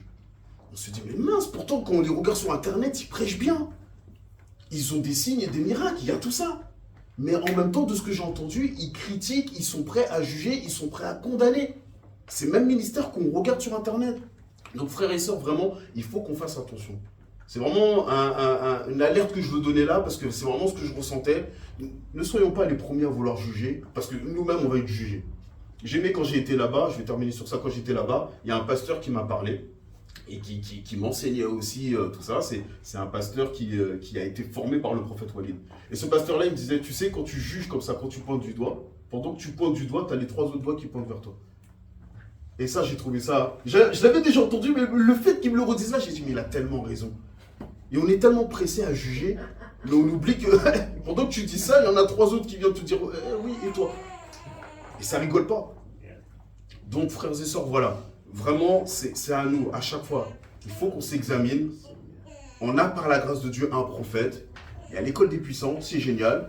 D'autres qui sont sur Internet ont d'autres écoles, ont d'autres ministères. Je ne dis pas que le prophète c'est le meilleur ministère du monde. Non, il n'est pas parfait. On est d'accord. Aucun de nous sommes parfaits, on est d'accord. Et l'Église, elle est dans cet état-là parce qu'elle est composée d'hommes. Donc, aucune Église sera parfaite. Aujourd'hui, les gens, ils sont là pour un oui, pour un non. Ils ne sont pas contents que le ministère, ils sont bons, ils vont dans une autre Église. Pourquoi? Parce que le ministère vous a dit un truc qui vous a un petit peu offensé. Oui, mais si ça vous a offensé, c'est que là, il y a un travail à faire. On ne raisonne pas comme ça. On se dit, ah, il m'a offensé, il n'aurait pas dû, c'est un prophète, il n'a pas parlé comme ça. Comment ça, il a parlé comment alors? Non. Examinons nous-mêmes et surtout, avant de vouloir commencer à juger les autres, jugeons-nous nous-mêmes. Avant de voir la paille dans l'œil de ton voisin, regarde la poudre qui est dans ton œil. Donc voilà, je vais m'arrêter sur ça. J'ai fait le tour globalement. Et comme je le disais, je vous invite à élever la voix aussi, vraiment. Demander pardon à Dieu, parce qu'on a un cœur dur. On a un cœur dur, on manque d'amour, frères et sœurs. On manque véritablement d'amour. Et dans l'église, les frères, les sœurs, j'ai entendu beaucoup de témoignages, ils souffrent. L'église souffre parce qu'il y a ce manque d'amour, parce que les pasteurs n'ont pas le temps, parce que les pasteurs qui sont établis en France comme étant au sommet, finalement eux-mêmes ne reconnaissent pas les autres ministères. Alors que la Bible nous montre qu'il faut les évangélistes, il faut les enseignants, il faut les apôtres, il faut les prophètes et il faut les pasteurs. Il faut les 5, comme les 5 doigts de la main. Et ça, c'est véritablement important. Et tant que l'église reste dans cet état de « non, il n'y a que les pasteurs » ou « non, voilà, c'est moi qui ai le monopole », alors, frères et sœurs, c'est la catastrophe. C'est la catastrophe. Il nous faut la solidarité dans le peuple de Dieu. Donc, un est appelé à pasteur, l'autre est appelé à apôtre. l'autre est appelé à prophète, l'autre est appelé à évangéliste, et l'autre est appelé à enseignant. Et parmi ceux-là, maintenant, il y a les ministères qui sont les ministères d'aide, donc qui sont les diacres, qui sont là pour faire les tâches à l'église, qui sont là pour nettoyer, qui sont là pour ranger les chaises, qui sont là pour prendre un petit coup de fil pour aider quelqu'un, et ainsi de suite, ainsi de suite. Mais tout ça, pour Dieu, c'est la même chose. Il n'y a pas de plus grand ou plus petit. Pour Dieu, tout ça, c'est la même chose. Donc il faut qu'on arrête de penser que ça y est, quand j'ai un titre, ça y est, j'ai... Non, justement, quand tu as le titre, tu es censé être encore plus petit que l'autre. Rappelle-toi que tu es censé être plus petit que l'autre. Ayons véritablement l'humilité. Si on n'a pas l'humilité, frères et sœurs, ça va être compliqué. Ça va être vraiment compliqué. Et pendant ce temps-là, le monde surtout, lui, est en train de souffrir. Que le peuple de Dieu souffre, c'est déjà une chose. Mais le peuple de Dieu, en soi, il est sauvé. Et on sait très bien que même là-dedans, il y aura un reste. Dieu nous l'a dit. Mais que maintenant, même là, le monde, lui, par contre, il souffre. Lui, le monde, quand il ferme les yeux, il part en ténèbres. S'il n'a pas demandé pardon à Dieu. Il part aux ténèbres direct. Nous, on a un sourcil pour dire ça comme ça. Donc, frères et sœurs, il faut qu'on arrête un petit peu. Il faut vraiment qu'on se remette devant Dieu, qu'on remette nos cœurs devant Dieu. Et donc voilà, je vous invite à élever vos voix, frères et sœurs. Merci, Seigneur mon Dieu. Seigneur mon Dieu. Seigneur, je te remercie pour ta grâce, Seigneur mon Dieu. Merci pour ce message que tu as permis que j'apporte, cette exhortation, Seigneur mon Dieu. Oui, que mes frères et sœurs ne prennent pas ce message comme si je me prenais pour je ne sais qui leur fait la leçon. Ce n'était pas le but. Le but était vraiment de pouvoir parler de ce que tu m'avais mis sur le cœur. Parce que véritablement, Seigneur, oui, cette semaine que j'ai passée avec le ministère m'a touché. Cette semaine, Seigneur, m'a permis de vivre quelque chose d'extraordinaire, c'est vrai. On m'a dit que j'étais chanceux. Oui, probablement. Merci, Seigneur. Mais c'est vrai que j'ai pu voir aussi l'autre, l'envers du décor. Et là me dire, mince, comment ça se fait? Voilà l'état de l'Église. Voilà les ministères qui se critiquent entre eux. Voilà ceux qui se condamnent entre eux. Seigneur mon Dieu, où est notre amour? Où est notre amour pour notre prochain, Seigneur mon Dieu? En plus, ce sont nos frères et nos sœurs que nous critiquons, que nous jugeons, que nous condamnons. Seigneur, moi le premier, je veux demander pardon. Je veux demander pardon même devant mes frères et sœurs. Pour toutes les fois où je n'ai pas pu être peut-être doux comme ils le voulaient, Seigneur mon Dieu.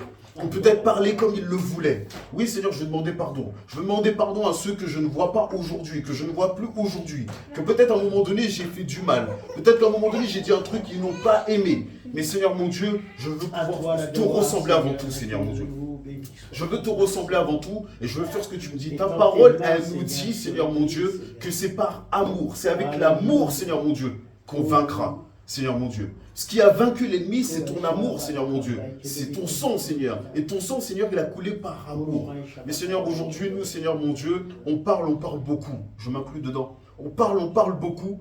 Mais Seigneur, lorsqu'il faut pratiquer l'amour, on n'est pas là. On parle d'amour avec nos lèvres, mais de cœur, il n'y a pas l'amour. C'est le jugement. Seigneur, pardonne-nous. Pardonne-nous, pardonne-moi le premier, Seigneur mon Dieu. Pardonne vraiment ton peuple, Seigneur mon Dieu. Seigneur, qu'on puisse vraiment chercher à rentrer dans cette dimension. Que tu puisses transformer nos cœurs qui sont de pierre vers des cœurs qui sont de chair, Seigneur mon Dieu. C'est ta parole qui dit que tu vas transformer nos cœurs en cœurs de chair. Alors Seigneur, je te prie, s'il te plaît, de transformer nos cœurs de chair, Seigneur mon Dieu. Et que tu puisses vraiment poser tes mains sur mes frères, mes sœurs que j'ai pu rencontrer. Que tu m'as fait la grâce de rencontrer là-bas en Alsace. Seigneur mon Dieu, qui souffrent. Tu vois, Seigneur mon Dieu, comment ils ne sont pas soutenus. Parce que peut-être l'église est trop grande. Ou peut-être parce qu'ils sont ignorés, parce qu'ils ne brillent pas assez dans l'église. Mais Seigneur mon Dieu, toi tu vois chacun d'eux. Je te prie vraiment que tu leur fasses du bien. Seigneur, que tu les restaures. Et que s'il te plaît, mon Dieu, Saint-Esprit, qu'il se passe un déclic dans ton peuple. Un déclic dans tout ton peuple. Afin que ton peuple comprenne qu'il a besoin véritablement de l'Esprit. Quand je sais, quand j'entends que certains ne croient pas aujourd'hui encore des ministères, ne croient pas à l'enlèvement. Seigneur, quelle tristesse. À quoi ça sert d'être un enfant de Dieu si on ne croit pas à l'enlèvement? Alors Seigneur, l'Église est dans un état vraiment triste.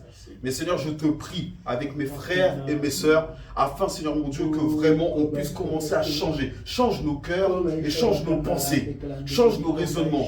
Seigneur, ta parole a dit que nos voix sont éloignées de tes voix, tes pensées sont éloignées de nos pensées. Ça, je pense que oui, c'est vrai, tant que nous ne fonctionnons pas avec l'Esprit. Mais si on commence à se connecter à ton Saint-Esprit, alors nos voix peuvent se rapprocher de tes voix. Et nos pensées peuvent se rapprocher de tes pensées. Et que l'écart se diminue. Seigneur, permets-nous de nous rapprocher de ça. Afin que l'écart se diminue et qu'on ressemble plus à toi. Que nos cœurs soient transformés dans le nom de Jésus. Merci Seigneur. Amen. Alléluia. Seigneur, nous voulons nous tourner vers toi, Seigneur notre Dieu. Et nous voulons, Seigneur mon Dieu, comme nous le dit dans ta parole, Seigneur, le peuple, quand il voulait s'humilier, il prenait le sac et la cendre, Seigneur. Le peuple s'humiliait, le peuple déchirait leurs vêtements, le peuple, Seigneur mon Dieu, pleurait à Seigneur notre Dieu. Eh bien, Seigneur, quand on voit l'état de l'Église, Seigneur mon Dieu, alors, Seigneur mon Dieu, nous avons encore du travail à faire, Seigneur. Nous avons encore du travail à faire, Seigneur. Nous avons encore besoin de ton aide. Nous avons encore besoin de l'aide de l'Esprit, Seigneur mon Dieu, afin, Seigneur mon Dieu, d'être comme toi tu le veux. Seigneur, comme l'apôtre Paul il disait, Seigneur mon Dieu, que nous sommes encore au lait bien souvent, alors que nous devrions être, Seigneur, sur la nourriture solide, alors que nous devrions être au steak, nous sommes encore au lait, à la crème. Seigneur, étends tes mains, Seigneur mon Dieu, touche-nous, Seigneur. Fais ce travail véritablement en nous. Seigneur mon Dieu, que le Saint-Esprit ne soit pas limité avec nous, que nous ne puissions pas le limiter, que nous ne puissions pas le freiner, que nous ne puissions pas, Seigneur mon Dieu, le laisser en plan, Seigneur, l'ignorer. Bien souvent, Seigneur, nous ignorons le Saint-Esprit, j'ignore le Saint-Esprit. Alors Seigneur mon Dieu, je veux te demander pardon. Pardon pour toutes les fois où, comme il le dit le prophète bien souvent, nous éteignons le Saint-Esprit dans nos vies. Seigneur, bien souvent nous rabrouons le Saint-Esprit. Seigneur, peut-être nous ne le faisons pas volontairement, mais le résultat est le même, Seigneur. Le Saint-Esprit se sent inutile, Seigneur mon Dieu, dans souvent des cas dans nos vies. Alors nous voulons demander pardon. Seigneur, je veux lui demander pardon. Je veux, Seigneur mon Dieu, prendre du temps, Seigneur mon Dieu, et reconsidérer, Seigneur mon Dieu, que je suis enfant de Dieu. Amen. Reconsidérer que le sang de l'agneau coule sur ma vie. Reconsidérer, Seigneur mon Dieu, que ça lui a coûté d'aller à la croix. Seigneur mon Dieu, oh, touche-nous, Seigneur. Ranimons-nous cette flamme de l'amour, ranimons-nous cette flamme, Seigneur mon Dieu, de celui, Seigneur mon Dieu, qui voit la souffrance, de celui, Seigneur mon Dieu, qui ne reste pas insensible à la souffrance. Seigneur, étends tes mains et touche-nous, Seigneur. C'est vrai, bénis tes serviteurs, Seigneur. Nous voulons, Seigneur, les encourager. Nous voulons, Seigneur, mon Dieu, les accompagner du mieux que nous pouvons, Seigneur. Amen. Ô Père éternel, étends tes mains, Seigneur, que la charge que tu as mise sur leurs épaules, Seigneur, soit, Seigneur, allégée, Seigneur, avec nous. Que la charge que tu as posée sur eux, Seigneur, mon Dieu, soit un peu, Seigneur, mon Dieu, moins lourd pour eux, Seigneur, parce que nous sommes là à leur côté, parce que nous sommes là à les encourager, parce que nous sommes là, Seigneur mon Dieu, à leur donner, Seigneur mon Dieu, une parole de réconfort. Seigneur, étends tes mains, Seigneur mon Dieu, et touche-nous, que nous ne puissions pas être comme des éponges à boire tout l'eau qu'il y a et que nous ne faisons rien de bon. Seigneur, étends tes mains. Ô Père éternel, merci pour ta parole, merci pour ce message, merci pour ce, Seigneur mon Dieu, ce témoignage qui nous met en face de la réalité, qui nous met en face de ce que nous ne voyons pas bien souvent. Et Seigneur notre Dieu, nous avons besoin, Seigneur mon Dieu, d'être repris, nous avons besoin d'aller de l'avant, nous avons besoin d'avoir des mises à jour, Seigneur, afin de savoir vraiment, Seigneur mon Dieu, comment nous positionner, afin de savoir vraiment, Seigneur mon Dieu, est-ce que nous sommes, Seigneur mon Dieu, sur de mauvaises voies, parce que bien souvent nous en prenons des chemins détournés et nous ne nous rendons pas compte, Seigneur. Merci de nous parler, merci de nous bousculer même, que nos cœurs, Seigneur mon Dieu, soient repris, Seigneur mon Dieu, afin que le Saint-Esprit puisse travailler avec nous, afin que le Saint-Esprit puisse vraiment nous accompagner, afin que le Saint-Esprit puisse vraiment dire ce qu'il a à nous dire, parce que bien souvent, Seigneur, nous ne l'écoutons pas lorsque ça ne va pas dans notre sens. Seigneur, nous fermons nos cœurs. Seigneur notre Dieu, pardonne-nous. Bénis, Seigneur mon Dieu, le ministère, bénis, Seigneur, la prophétesse, Seigneur mon Dieu, Christelle, bénis, Seigneur mon Dieu, notre frère, Seigneur mon Dieu, Walid, bénis les garçons, Seigneur mon Dieu, sois avec eux, Seigneur, dans leur quotidien, sois avec eux, Seigneur mon Dieu, dans tout ce qu'ils vivent, Seigneur, et que ton nom, Seigneur, soit glorifié, que ton nom soit un sujet de joie pour l'Église et pour eux, que ton nom, Seigneur mon Dieu, soit élevé, Seigneur notre Dieu, parce que bien souvent, nous les connaissons lorsque nous avons besoin de quelque chose. Bien souvent, nous allons les voir parce que nous avons besoin d'une prière. Bien souvent, nous allons les voir parce que nous avons besoin d'une délivrance. Mais Seigneur, notre Dieu, il n'y a pas que ça. Seigneur, tu nous as montré plus que ça. Seigneur, notre Dieu, pardonne-nous, Seigneur. Pardonne-nous notre froideur. Pardonne-nous, Seigneur mon Dieu, nos faiblesses. Pardonne-nous notre manque de considération, Seigneur, et que ton nom soit glorifié. Oui, Seigneur, nous voulons prendre le sac et la cendre, Seigneur mon Dieu, et nous tenir à tes pieds, Seigneur, afin, Seigneur mon Dieu, que ton esprit véritablement puisse balayer tout ce qu'il y a, Seigneur mon Dieu, qui sent mauvais en nous, tout ce qui n'est pas bon en nous, Seigneur, tout ce qui nous freine, tout ce qui nous attache, Seigneur. Que tous les filets, Seigneur, du malin soient complètement détruits, Seigneur. Tous les barrages explosent au nom puissant de Jésus-Christ, afin que l'Église soit comme libérée, qu'une porte s'ouvre, Seigneur, afin que ton Église puisse respirer, Seigneur mon Dieu. Oh, parce que tu nous appelles à la puissance, tu nous appelles, Seigneur, à marcher, Seigneur, tu nous appelles à aller de l'avant, tu nous appelles à être des conquérants. Et Seigneur notre Dieu, c'est ce que nous voulons faire. Oh, béni soit ton nom. Merci pour ce que tu fais. Bénis mes frères et sœurs qui sont là. Seigneur, étends tes mains, Seigneur. Touche nos cœurs. Seigneur, donne-nous à voir, Seigneur, ce que nous ne voyons pas, Seigneur, mon Dieu. Donne-nous, Seigneur, mon Dieu, les yeux de l'esprit, afin que nous puissions, Seigneur, mon Dieu, diriger l'épée, Seigneur, dans la bonne direction. Amen. Non pas nous taper dessus, Seigneur, mais que l'épée de la parole, que nous puissions la manier comme de vrais guerriers sur l'ennemi et non contre nous. À toi la gloire, Père éternel. Je te rends gloire. Je te bénis et je te loue dans le beau nom de Jésus. Merci Seigneur. Alléluia. Amen. Alléluia. Amen.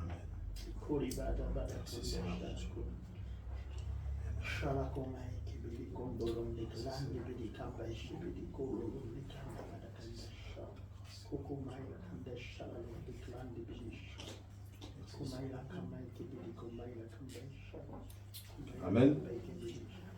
Alléluia. Ouais. Merci Seigneur vraiment pour ce temps Seigneur et oui, effectivement qu'on puisse vraiment comprendre la véritable dimension du combat. L'apôtre Paul il en parle. Le véritable combat c'est pas contre la chair, contre le sang, c'est pas contre mon frère, ma soeur. C'est vraiment contre les esprits, les dominations, les autorités, les principautés. Dans la Bible, il y a vraiment tout. Il y a tout qui est marqué, tout pour pouvoir fonctionner. Et lorsque même on n'arrive pas à trouver, par exemple, notre cas spécifique, notre, si je peux dire, notre exception, alors il y a le Saint-Esprit qui peut venir nous apporter la réponse. Donc l'apôtre Paul, il dit véritablement c'est quoi le combat. Et c'est vrai que voilà, nous devons apprendre à repositionner nos combats. Nous devons apprendre à repositionner nos motivations. Et donc voilà, je veux terminer sur ça. Donc, en tout cas, frères et sœurs, merci à chacun d'entre vous d'être venus. Que Dieu vous bénisse, que Dieu vous fasse du bien. Que ce message, en tout cas, puisse résonner en vous. Que ce message résonne même en moi-même encore. Et que ça résonne sur tous ceux qui l'ont entendu à travers Internet. Voilà, c'est vrai qu'il y a des moments vraiment difficiles. Mais par la grâce de Dieu, ça peut changer. Mais ça dépend de nous. Le Seigneur ne le changera pas par nous-mêmes, il ne nous forcera pas. Mais pendant ce temps-là, l'ennemi lui se frotte les mains parce qu'il y a des dégâts pas possibles. Donc c'est à nous à pouvoir prendre conscience des choses et de pouvoir dire « Ok, bon, non, là, maintenant, je dois me recaler devant Dieu. » Et véritablement travailler sur notre caractère, nos cœurs. Les premiers combats se passent par là. C'est un autre niveau, premièrement. Voilà. Donc quand quelqu'un, frères et sœurs, quand quelqu'un nous fait du mal, ça arrive, c'est normal. Nous sommes tous humains. Mais avant de vouloir à mon frère, à ma sœur, on doit se rappeler que derrière, il y a un esprit. Ça ne veut pas dire que le frère ou la sœur est possédé, c'est pas ce que je dis. Mais un esprit va venir influencer. C'est comme ça que fonctionne ce monde-là. Et si ce frère ou cette sœur-là arrive à me faire du mal, c'est qu'il y a une influence quelque part, c'est qu'il y a une porte quelque part. Autant du côté de la personne qui nous a fait mal, volontairement ou involontairement, mais que nous-mêmes aussi, il y a une porte quelque part qui nous montre que là, tiens, il y a une blessure. Tiens, là, il y a quelque chose à travailler. Donc avant de commencer à vouloir combattre notre frère, notre sœur, et lui en vouloir et avoir un problème de rancune et de non-pardon, ben, qu'on puisse commencer à s'examiner et qu'on puisse commencer à travailler avec Dieu. Je pense que ça va déjà éviter pas mal de travers. Voilà, frères et sœurs. Donc voilà, vraiment, que Dieu nous fortifie, que Dieu nous fasse du bien, vraiment, que l'Église de Dieu se relève. Il est temps, il est vraiment temps. Voilà, on voit des belles choses dans le ministère, c'est vrai. Si demain, ceux qui sont là sont appelés à être au ministère, merci Seigneur, c'est Dieu qui veut, c'est Dieu qui décide. Mais en tout cas, voilà, qu'on puisse se rappeler qu'avant ça, le ministère, c'est pas facile. Et que vraiment, on doit pouvoir d'abord être capable de s'occuper de nos frères et de nos sœurs sans attendre quelque chose au retour. Et Dieu s'occupe de nous après. C'est ce que dit sa parole. Amen. Voilà. Donc voilà, frères et sœurs, soyez bénis. Et ici, c'était PCP, Porte du Centre Prophétique pour les Nations. Donc soyez bénis aussi. Merci de nous avoir suivis. Et vous avez encore les bénédictions de la part du prophète Walid et de sa femme Christelle et de leurs enfants. Zouach. Voilà. À bientôt. Amen. Bienvenue à la porte du centre prophétique pour les nations. L'objectif que le Seigneur nous a donné, c'est que tu puisses chercher ardemment la présence du Saint-Esprit là où tu es, que le feu de Dieu puisse se répandre abondamment sur ta vie et que la grâce de Dieu puisse se manifester. Les multitudes ne rassasieront jamais ton âme, mais la présence de Dieu fera de toi l'homme ou la femme le plus heureux de la terre. Alors cherche avec nous sa présence, cherche avec nous ardemment le Saint-Esprit, et alors tu verras combien le feu de Dieu descendra sur toi.